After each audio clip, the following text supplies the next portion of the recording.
Welcome to the Cashflow Ninja, the podcast sharing how to create and grow income streams and manage, multiply, and protect your wealth in the new economy. Are you tired of trading your time for money? Do you desire freedom today instead of retirement in 10, 20, or 30 years? I'm MC Laubscher, and this is the Cashflow Ninja.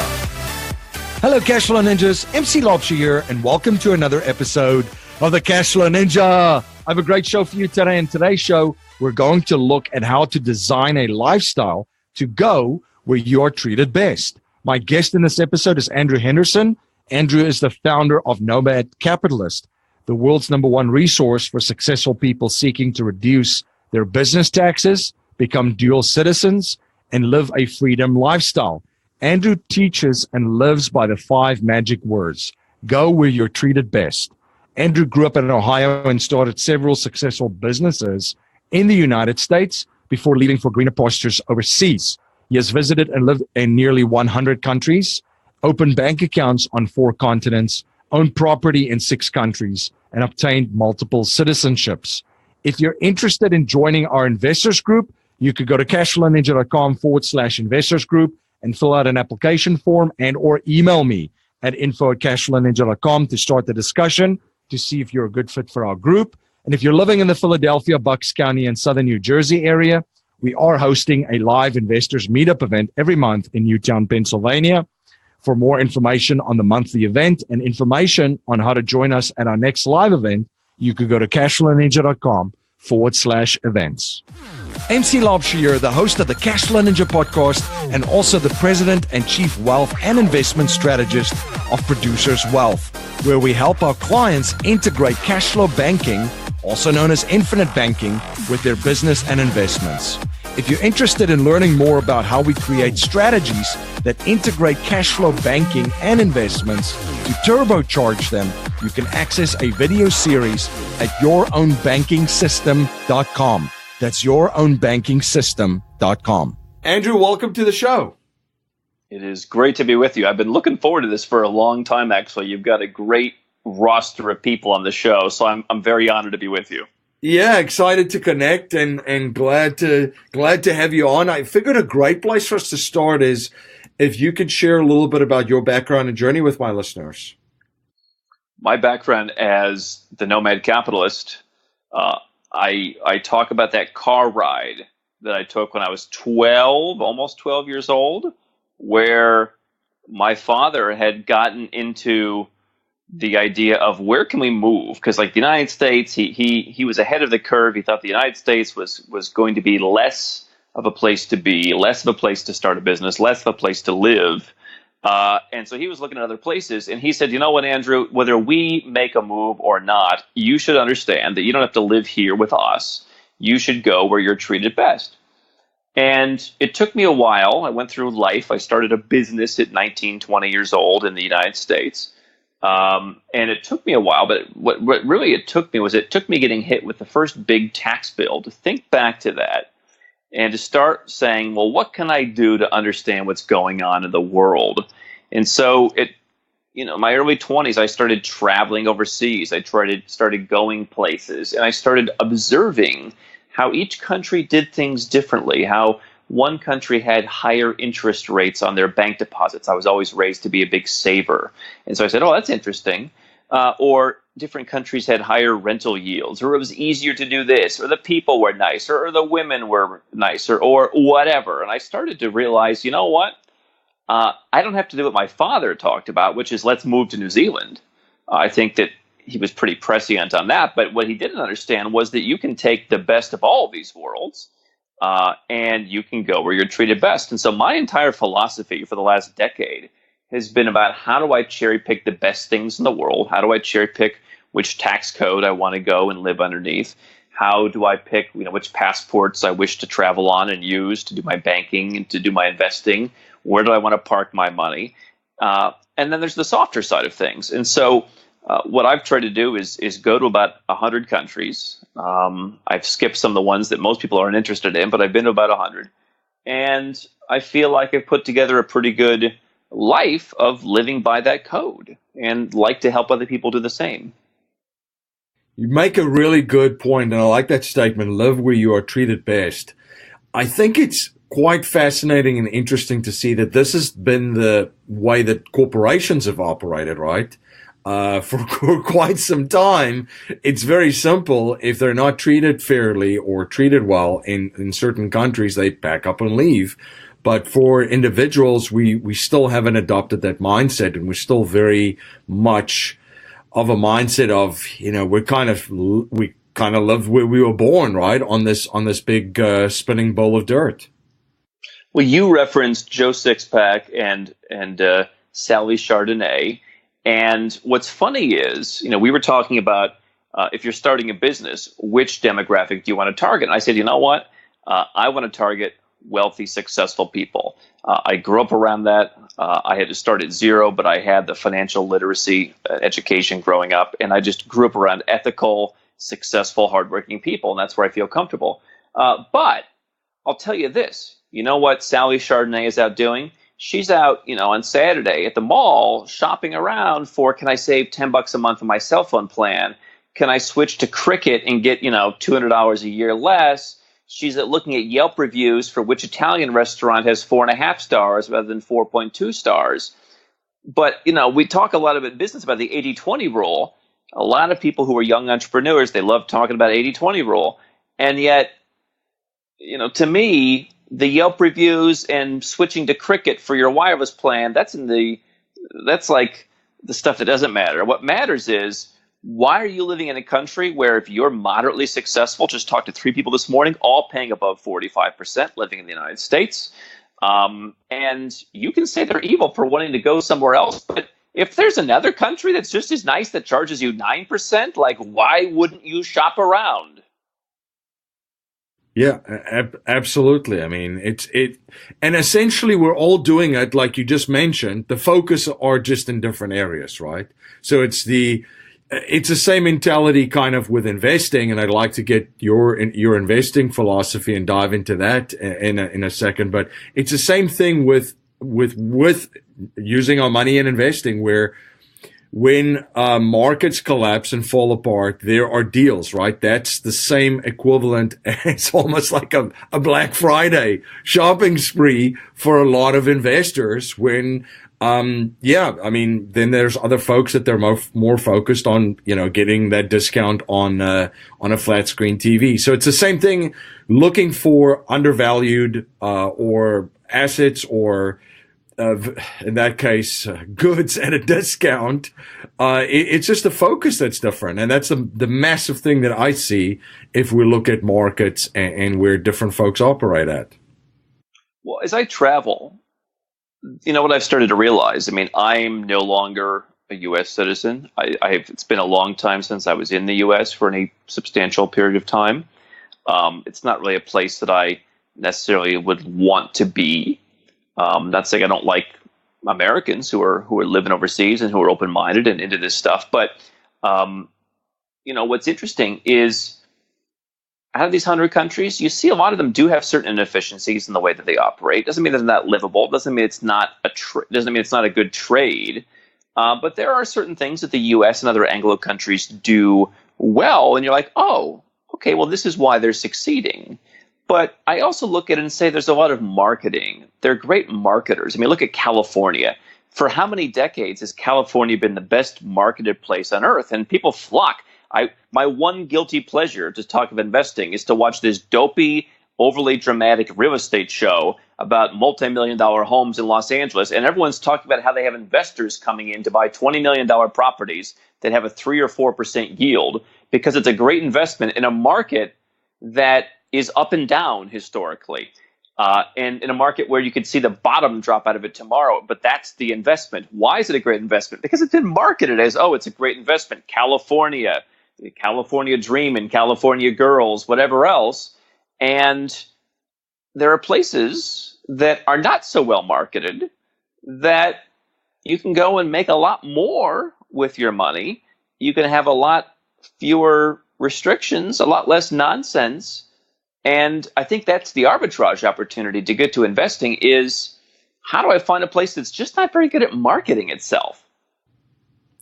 So true. KU, that's a great example, California. And I mean, well, we started this discussion about, going where you're treated best, right? And the big thing is taxes, the biggest wealth destroyer out there, bar none. We've spoken so many times on the show about economic efficiency within your own personal economy and your business economy, where, for instance, a reduction in taxes, let's just say you reduce your taxes, whether it's personal or business, 20%, the return just on that part of the equation to go out and find another investment vehicle or another vehicle out in the marketplace to match that, it's going to be very, very hard. So taxes really do play a very big part of it. And we see it in the United States alone, the migration that's happening right now.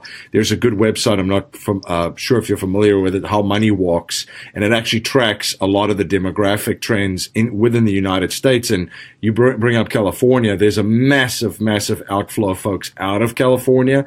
And then states such as Arizona and Texas, and then obviously Florida, benefiting from that. Florida also has the baby boomer demographic moving in there to retire. The condos on the beach in Florida and so forth.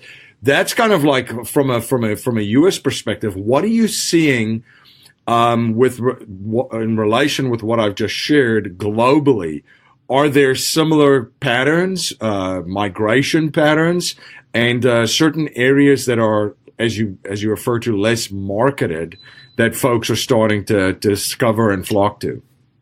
Yeah, a couple interesting things there. And I think that what I would say to the migration within the U.S., I actually spoke to someone just today who said, I realized when I saw you talking about this, that this is true. He said, I moved from California to Florida.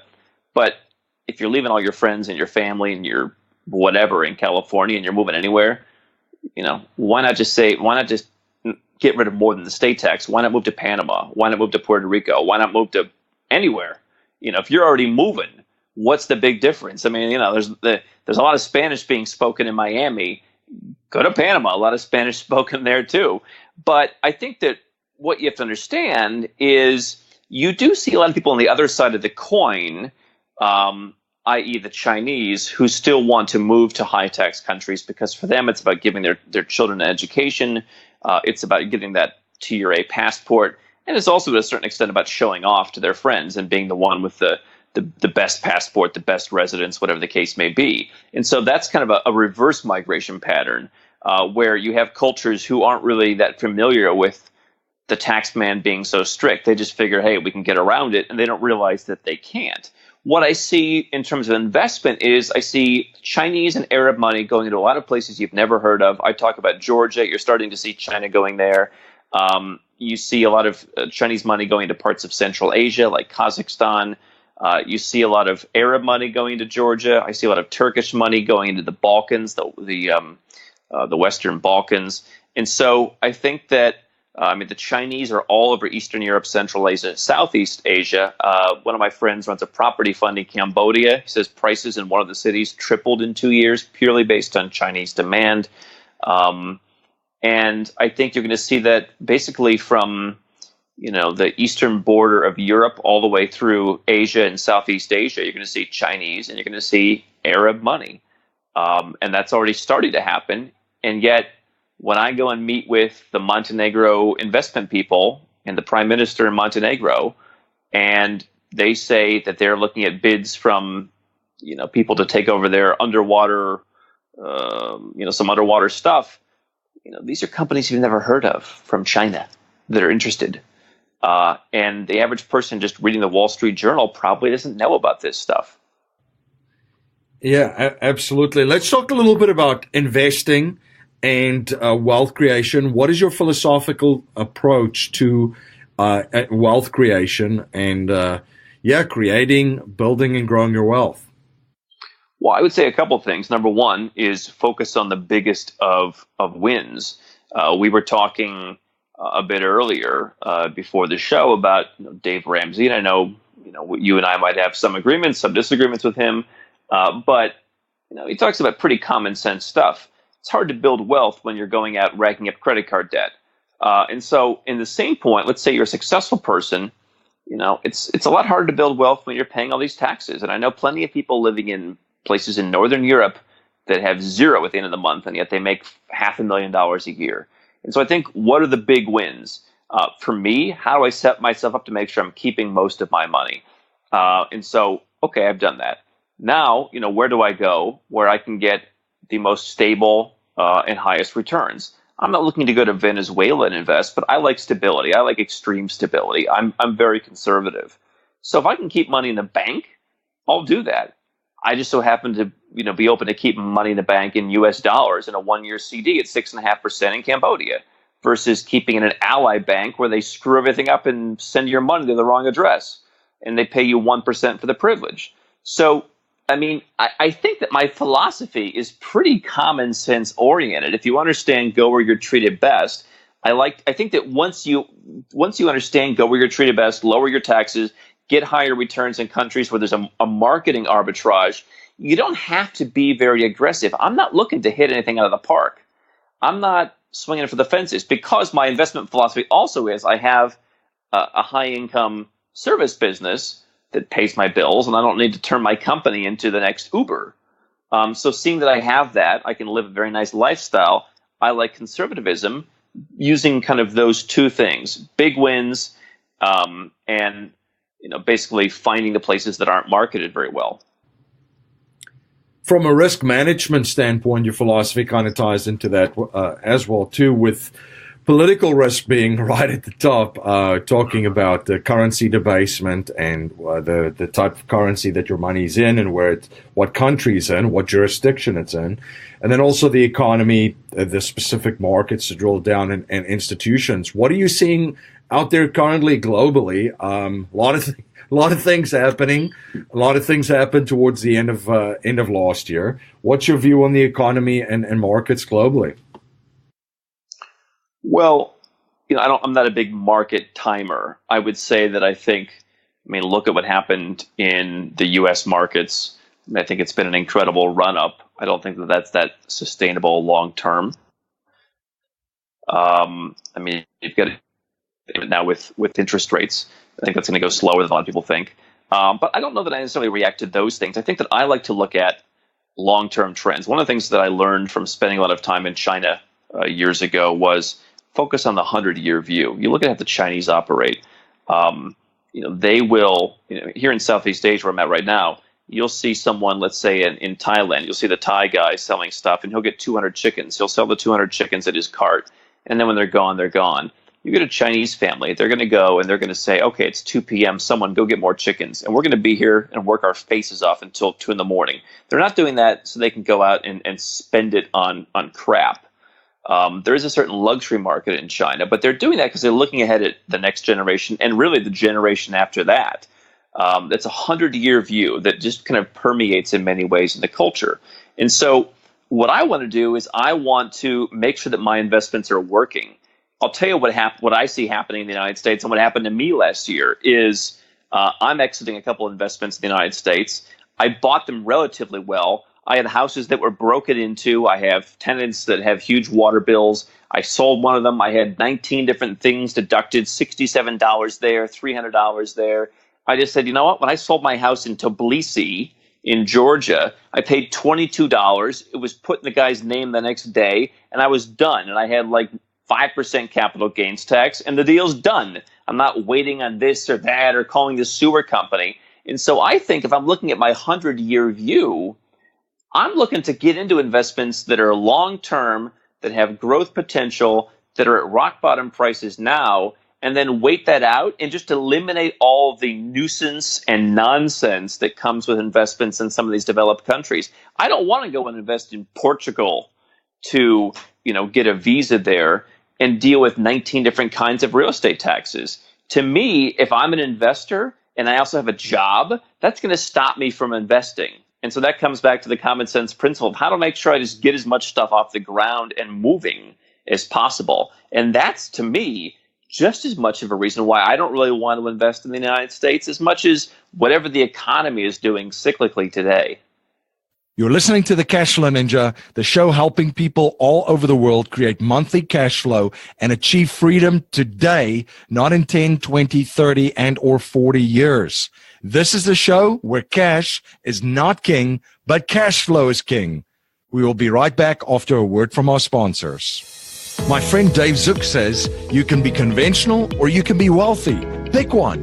Dave and his team at The Real Asset Investor have syndicated many successful real estate and ATM projects over the last decade. Now his team has an exclusive opportunity for investors in the coal space. Do you want to be part of an energy project that takes conventional coal and cleans it up by extracting liquids while releasing almost zero emissions? The sale of these liquids can produce strong double-digit cash flow and aggressive tax benefits against ordinary income, all while using America's #1 most plentiful resource in a responsible, efficient manner. Now that's non-conventional. For more information on this exclusive opportunity, you can visit therealassetinvestor.com or contact the Real Asset Investor team at info@therealassetinvestor.com.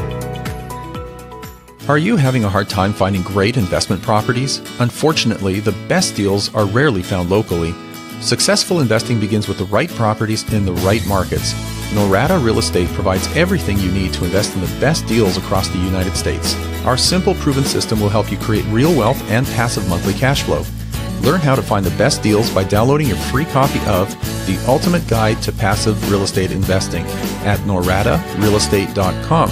That's NORADA realestate.com. You're listening to the Cashflow Ninja, the show helping people all over the world create monthly cash flow and achieve freedom today, not in 10, 20, 30, and or 40 years. This is the show where cash is not king, but cash flow is king. Now let's return to our interview. Yeah, I mean, the next frontier a lot of folks have spoken about too is and the next century is the century of the Chinese. So there's a lot of trends there to watch that's going to impact a lot of folks globally. You've spoken on some global trends. We've spoken on some opportunities and moving around. You've created your business, the Nomad Capitalist, and you've codified the code, the Nomad code of 8 ways to activate this life of your dreams and live this lifestyle. Can you share a little bit more about that with my listeners? Well, the Nomad code is something that evolves, and I think that, the more I spend out in the field, I pick up more and more things. One of the things I'm working on right now is I'm really big in being in this offshore world on ethics and the importance of ethics. When you're in the United States or in some Western country, people can sue each other, they can go, and there's a lot of remedies. When you're out here in the world, I talk to a lot of libertarians. They say, I'd love to live in a libertarian country. I bring them to some of these places, and then they complain there's not like 5 cones around a little hole in the sidewalk. It's like, well, this is libertarianism. Or they're worried about a tiny nail sticking out of a rental property for sale. And what if someone, kills themselves and they sue me into the Stone Age? It doesn't happen here. So I think that ethics are very important because you have to have ethics if you want to succeed in this international world. I think that's a big one I'm working on. I think accountability is important. I think action is important. I think what I've learned in these 11 or 12 years is, you really have to be on the ball and to be actionable. And I think that one of the things I see in the investment space is people are afraid. I've talked to so many folks in Australia who say we're told not even to invest outside of our home city. If it's Adelaide, it's Adelaide. If it's Sydney, it's Sydney. We don't want to go. We're taught to be afraid of the other cities, let alone the other countries. And yet I see people who miss out on, for example, house prices tripling in 2 years in Sihanoukville, Cambodia. And that's probably not a place to go anymore because it's just overvalued now. And so I think there are a lot of different principles that I have learned and I like to teach. But I think that if we're talking about investing, listen, more banks in the United States have failed than pretty much anywhere else on earth. And yet how many Americans are afraid to go and open a bank account anywhere else? It's really true. In your head. Yep. Yeah. It's absolutely so true. It's just that mentality still on the other side of the mountain as dragons and so forth, right? Where the greatest opportunities might lie and await you there. Some of I like to say regions or countries that you're looking at now where there is opportunity? You just mentioned everything is cyclical, whether it's real estate markets or some of the other markets. What are some of the things, countries on your radar right now where you just see so much opportunity in this year, 2019? Well, just to add one thing to my investment philosophy for me personally and some of the people I work with is how do we put together other what we call flags? So if I can go to, let's say, Colombia, which is the second freest economy in South America right now, and I think, quite frankly, it might be the first in the next 10 years, you go and invest $167,000, you get a permanent residence permit, you spend nominal time on the ground for the next 5 years, you go and collect your citizenship. And to me, that offers a lot of opportunities, whether it's an active nomad capitalist plan or just a backup nice to have in case something happens. So I like to add, what else can I get by investing in these countries? I think Colombia is interesting. I'm a big fan of Eastern Europe. If you want to do a currency play, I like Malaysia. It's not really a yield play or a growth play yet. I think it will be again in the next couple of years. I'm very bullish on Cambodia. I think Armenia now with some government reforms is going to start to be unlocked. But I'll tell you one thing I'm looking at is places where property prices in the city center of the capital city are less than $1,000 a meter. There aren't that many of them. Cleveland, where I'm from in the U.S., is actually one of them, but Cleveland has no growth plan. Phnom Penh, Cambodia, Tbilisi, Georgia. Those are probably the two that stand out because I don't see that much potential in Bishkek or Kishinev or maybe Cairo if you can get past all the corruption. So that's one thing I'm working at right now is $1,000. That's like $90 per square foot. $90 a square foot in the middle of the city center in the capital city. If you can find a place that has a halfway decent government, I don't know how that property price goes down. You can earn a decent yield or an excellent yield in some cases along the way. So those are the places that stand out to me. Different things for different people, different things for different risk profiles. But I hope that's 6 or 7 or 8. Absolutely. You mentioned planting multiple flags. There might be some of my listeners that's not familiar with that philosophy. Can you share a little bit more about that? Well, it's a diversification. And so, again, you could say that's part of my investment philosophy is diversifying. So a flag would be anything where you're going and taking advantage of something in a different country. So you could say, hey, I'm going to plant a banking flag in Georgia. I made a video. TBC Bank and other banks in Georgia, you can go with practically no money, open a bank account. What does that get you? It gets you access to multiple different non-US dollar currencies, gets you access to much higher interest rates, up to 10% in local currency, gets you access to just being able to buy a property there. A flag might be buying a property in another country. There's your real estate flag.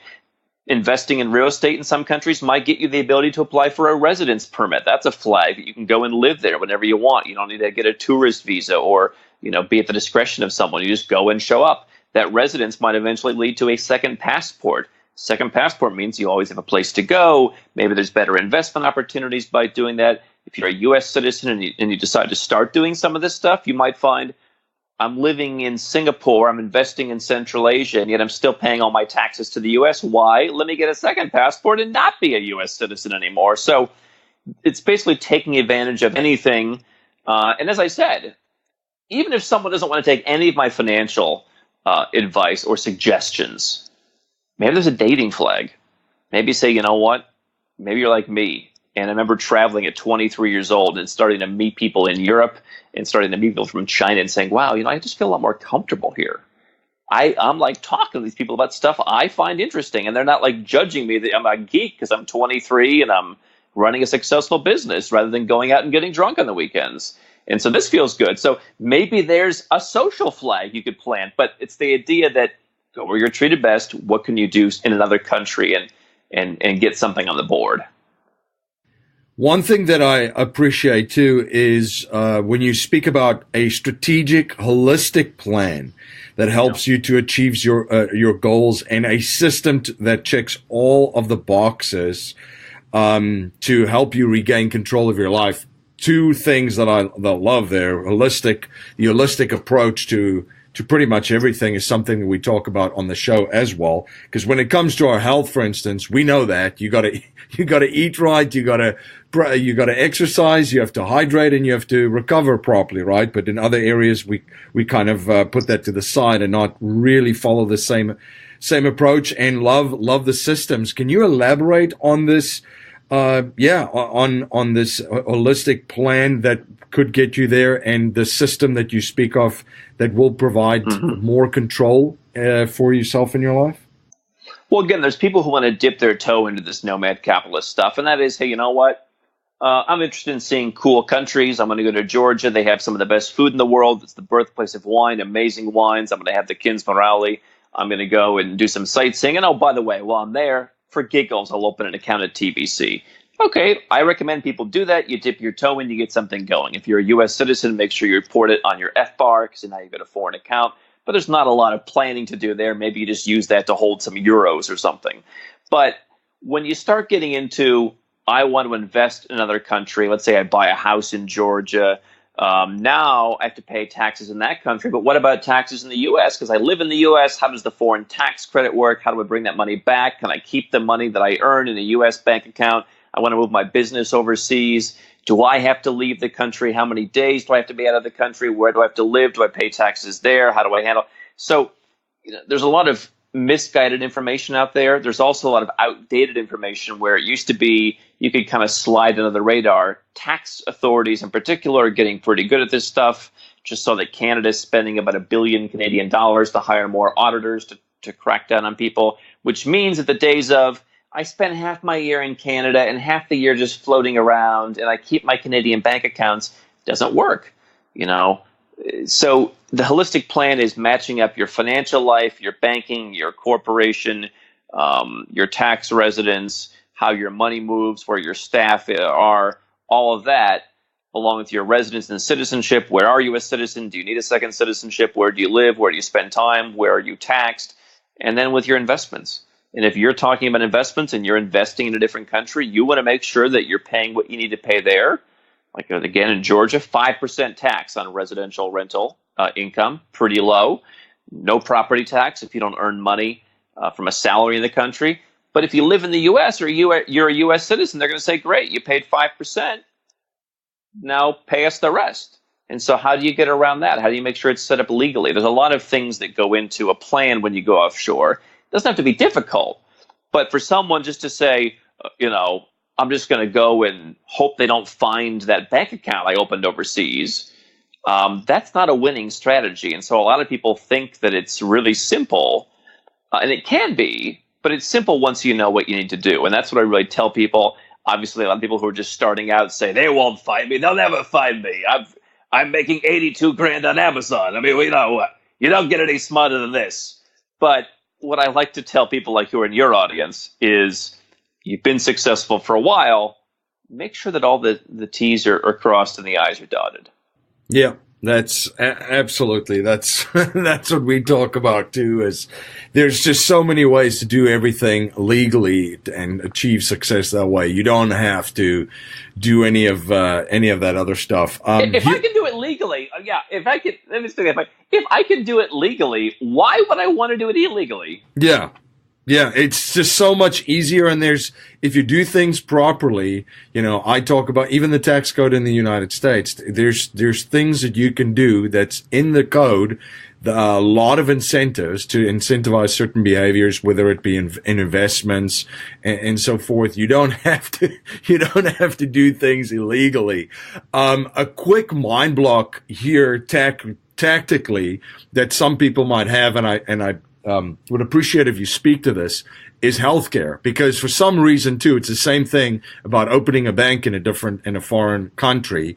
Can you speak to the quality of care and then also the affordability for healthcare, not just in what's considered, first world Western countries, but in other developing countries and nations as well? Well, you've got two kinds of situations, and then you've got two kinds of situations once you leave. I mean, if you're from a Western European country where it's being paid for, you may think it's free, but of course you're paying a boatload in taxes. For those of us from the U.S., you're just basically screwed. So what's the difference? The question is, are you going to be someone who's constantly on the move? A lot of people do that, at least at first, to explore, and you just get a travel insurance policy. But longer term, For example, I have a home in Malaysia. I live here part of the year. And as a condition of my 10-year residence permit, I had to get an insurance policy. I think I spent $400 and I got a pretty good insurance policy, pretty much covered for everything. And so I think that $400 as kind of a investment / protection approach is a good idea. But I'll tell you this, before I was living here, when I was just visiting, I had tonsillitis once. I had a couple things going on, and I would go to the best hospital. It was voted the #1 medical tourism facility in the world, Prince Court Hospital. And I was there like on the drip, and I had nurses, and I had doctors, and I had a guy from the UK who was taking care of me, and it cost like $150. And so, my approach is if you're going to most places in the world, I'd have catastrophic coverage with a high deductible, and the rest of it I would self-insure. I mean, honestly, if you are the 6 or 7 figure entrepreneur that I talk to, or 6 or 7 figure investor, I think you could pretty much get everything short of being hit by a bus and just pay for it out of pocket very comfortably. When you look at the cost of treatment in Malaysia, Singapore, Malaysia, Thailand, even Singapore, Panama, there are a lot of good. There's so many medical tourism hubs popping up. Dubai wants to be one. Even if you don't live in that country, like for example, I mentioned Tbilisi, it's not terrible care, but it's not super duper world class 5-star. Dubai is a 3-hour flight away. It's got some of the best hospitals in the world. It's a fraction of the price of the U.S. So I think that particularly if you're coming from the U.S., you're going to see care between 10 and 25 cents on the dollar. If you're a successful person with some cash in the bank, you probably just self-insure up to the catastrophic stuff. Now, Andrew, one habit I've observed from wealthy and successful people is that they're always studying new subjects and learning new skill sets. What are you currently studying? What skill sets are you currently learning? Well, I'm always improving. What are the latest passport options and trying to figure out, how do I best get Turkish citizenship with real estate investment? But one thing I'm working on this year is I really want to dive into behavioral studies. We've done this to a certain extent up until now, but I really want to understand what motivates people, because you're right. There are mind blocks. It's, I can't move because I have a cat. I can't move because I need health insurance. And I want to really focus on, in an effort to best serve people, what are those mind blocks? Because I think that what entrepreneurs do at times is they say, these people don't get it. That's not the answer. You want to understand what it is that motivates people. And what I found, and what I'm going to continue to dig deeper into, is a lot of it's fear. And as men, it's hard for us to admit that we're afraid. But that's something that I'm really going to be studying this year. Now, our core message in our show is to leave our families, communities, and the world better than we found it by passing down a mindset, values, and principles to future generations, not just money. So, Andrew, if you cannot pass on any money to future generations and we're only allowed to pass on 3 principles to them to build wealth and achieve happiness and success, what would they be? I think this was my story. I think it was, your word is your bond. Work hard, and nobody owes you anything. And so I think that those are principles that come with money. People who teach those principles, oftentimes, not always. I mean, ethics are not a province of the rich, but I think that those are principles people use to get rich. And I think that I can look at my own life.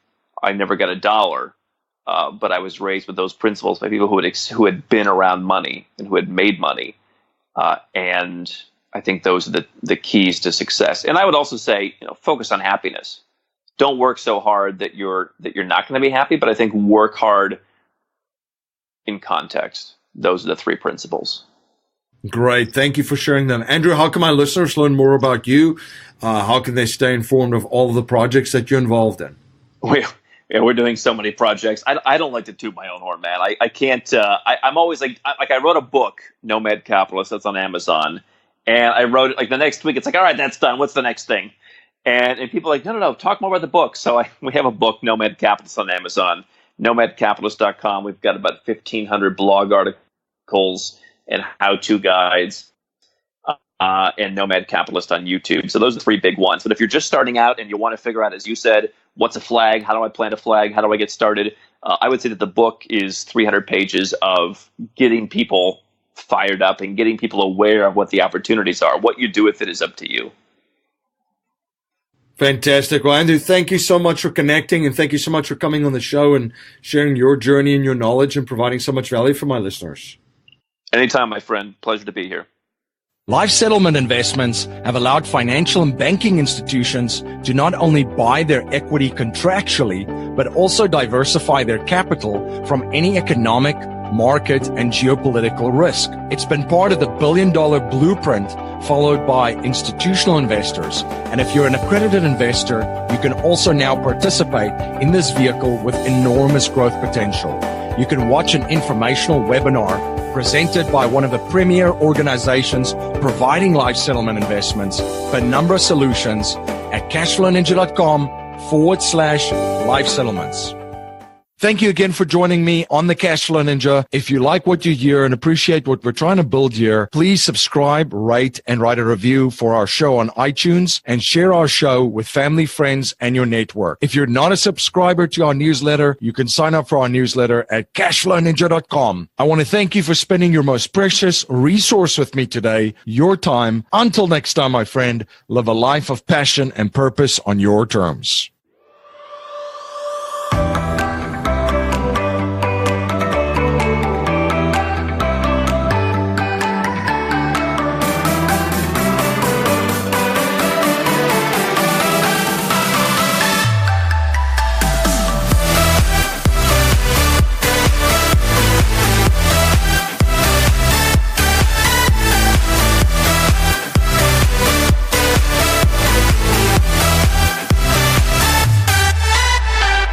This presentation is for educational and informational purposes only. The information being presented and considered does not consider your particular financial objectives or situation, and it does not make personalized recommendations. This material is not intended to replace the advice of a qualified tax and legal advisor or other qualified professionals, and you should not use the information in place of a customized consultation with a licensed professional regarding your specific personal financial objectives, situation, and needs. We believe the information provided is reliable, but we do not guarantee its accuracy, timeliness, or completeness.